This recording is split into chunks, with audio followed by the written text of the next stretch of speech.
I'm Mary Rose, author of the Inquiring Minds interviews on California Catholic Daily, talking with Father Joseph Illo, pastor of Star of the Sea Parish, about his August 4th blog, St. John Vianney's Breviary. You can find Father's blogs at fatherilloblog.com. You talked a lot about humility in this recent post, and humility, I think, is one of the more difficult virtues, both to practice but also to define. Aristotle talks about virtue being between the two extremes, and pride is obviously at one end of the extreme. What's at the other end?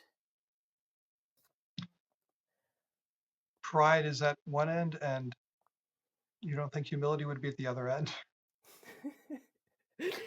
Well, not if Aristotle is right in saying that the virtue will be in between two extremes. So pride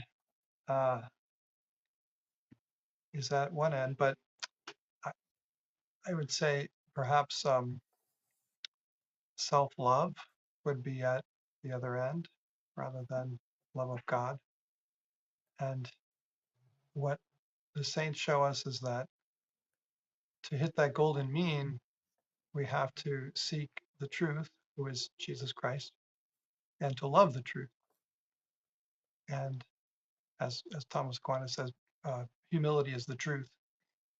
So the falsehood would be that we are our own gods and we love ourselves rather than we love God. So perhaps the other end of the spectrum would be self-love.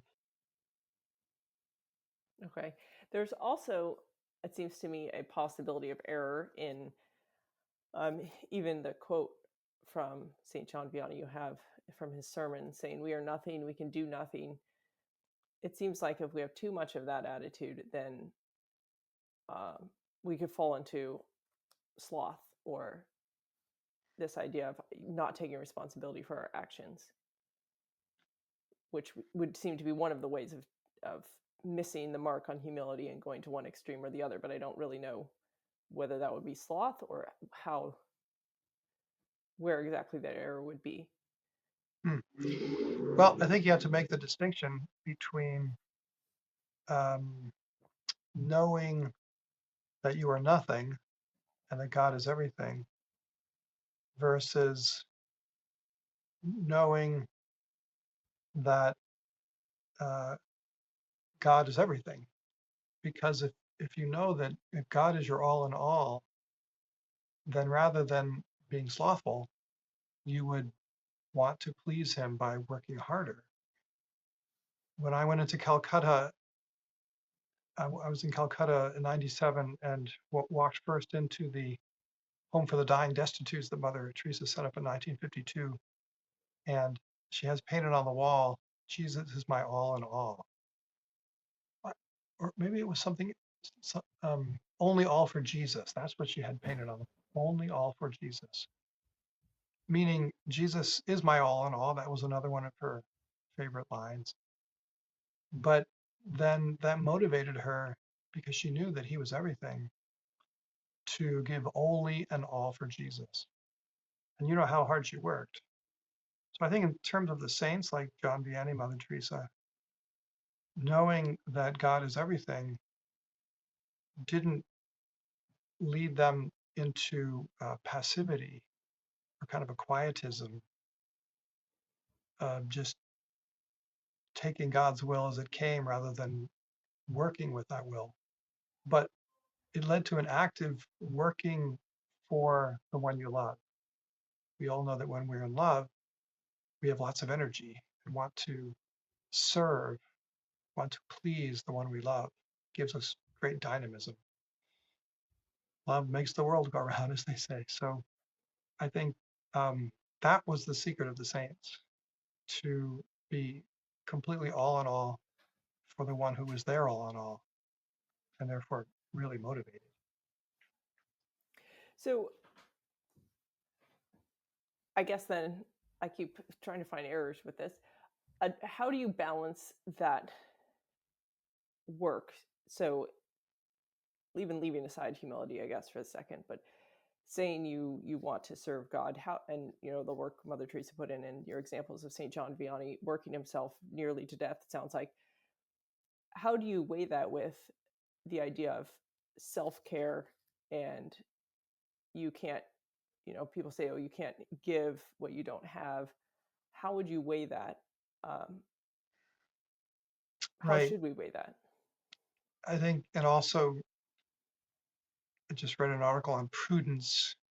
Prudence is the form of all the virtues and governs all the other virtues, even the classical cardinal virtues of prudence, justice, temperance, and fortitude. It's prudence is kind of the governor or the queen mother of all of those virtues, according to classical philosophy. So prudence in uh, governing how much you work or what kind of sleep you get, what kind of tasks you take on is a very important virtue. But in terms of the extraordinary saints, I think most saints are ordinary saints and they don't do extraordinary things. But some are called and given the energy to be imprudent according to worldly standards, and maybe even according to theological standards. John Vianney, though, himself said that in the early part of his priesthood, especially when he lived as an associate pastor with in Beli, he and the pastor, who was a very saintly man himself, would compete for penances. And John Vianney himself said that I think I went too far. I was imprudent in my penances, and it hurt my health. So even with him, an extraordinary saint who lived in a way that is humanly impossible, that is, with too little sleep, too little food, too much work. Even he, though, said saints are saints, but they're not perfect. Only one is perfect. We strive for perfection, but only God is perfect. So many of the saints made imprudent decisions. Think of St. John Paul II, which I think everybody would agree that he made certain imprudent decisions with um, maybe naming some bishops, trusting some people like the founder of the Legionaries of Christ, Father Maciel. He was perhaps naive and imprudent, perhaps even impulsive, and so more prudence in their cases could have been advisable. But that didn't affect their holiness and their zeal for God. We have to remember the line after Jesus cleanses the temple, zeal for your house consumes me. I think in those extraordinary moments and extraordinary lives, the soul is consumed by God's grace, and it's beyond the classical considerations of prudence, temperance, and prudence and temperance. So So let's say this. Short answer is for those of us who are ordinary saints, a good dose of prudence is indicated. But if we go into mysticism, then we're in a different landscape where prudence is important. I guess I could then ask for more details on what prudence is, but maybe the lesson here is just that all the virtues take practice. And it's not a science, it's more of an art. I think that's a good point. That it's not an empirical science, it's not math, and so much of it is a mystery. It's one of those unseen things. The virtues themselves take on unseen forms according to God's will. So we have guidelines and principles, but when it comes down to individual lives, expect the unexpected when it comes to the Holy Spirit. So I also have a historical question, which you might not know the answer to. Um, how did the breviary develop? What's the history of the breviary? I, I'm not an expert in that, but I could say this much, that the monks, especially the Irish monks, would pray, and maybe the Egyptian desert monks would pray the entire Psalter, well, 150 Psalms every day. And prudence dictated for priests who were in the active apostolate, not just the contemplative life, to regulate how much time they would spend praying the Psalms. So a breviary was developed, first the monastic office, in which the Psalter was covered in 1 week, and then the breviary for parish priests and secular priests that covered the entire breviary in 1 month.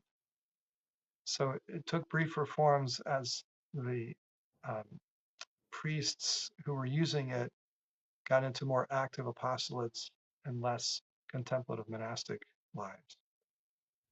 And what would be a prudent way if lay people wanted to pray the breviary in some form? Do you have what's a way for someone to start and stay disciplined about it? Thank you for But that practical question for listeners. it's So um, the there are 5 prayer times or offices that secular priests are bound to make a promise, but 2 of those are what's called the hinges the of the liturgical day. That is morning prayer and evening prayer, or lauds and vespers. And it's recommended that lay people consider doing lauds and vespers. Lauds in the morning was 10 minutes, vespers in the evening 10 minutes.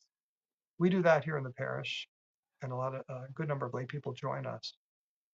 So it's 10 minutes on either end of the day, and it's before the morning mass, before the evening mass. So people just come and stay for mass. Now you could start that just as a group of lay people if there aren't priests to lead it. There is a shorter breviary, like it's called a shorter form of Christian prayer. I think that's the actual title of the publication, but I don't recommend that because I think it's too short. Or a Magnificat magazine, for example, has a morning and evening prayer that's much shorter. It's just 1 psalm instead of 3. But I don't think 10 minutes is too much, especially for people who go to daily mass. So you're adding 10 minutes to your 30 minutes of daily mass.